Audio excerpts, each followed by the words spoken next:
شفت الفيديو اللي فات كنت لابس ايس كاب وبالصدفه قلعته لقيت شعري فريزي جدا، فقلت طب ما اعمل تشالنج مع كيرلي ستوديو واجي واجرب ديفرنت انجريدينتس على شعري ونشوف كده هيطلع الريزلت ايه. لو انا لابسه الايس كاب بعد ما حطيت الانجريدينتس ده، هل برضو شعري هيطلع فريزي ولا الاقي سيكريت انجريدينتس تخلي شعري بعد ما البس الايس كاب واقلعه حلو برضو؟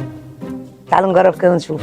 دلوقتي انا عملت ستايلينج هنا في كيرلي ستوديو، عملوا لي ستايلينج زي ما بعمله دايما بكل الانجريدينتس اللي بستخدمها. ستايلينج ليفن، ستايلينج جل، وعملنا سكرانشنج، حطينا حاجات، وعملنا بقى بالديفيوزر كده وطلع لذيذ اهو وحلو مظبوط. هنجرب بقى دلوقتي ايه التشالنج بتاعت ايس كاب ونشوف هيطلع فريزي ولا هيطلع حلو ولا هيعمل ايه. بس اهو اصدقائي هيلفوني يو يو كيرلي جيرل let's do it.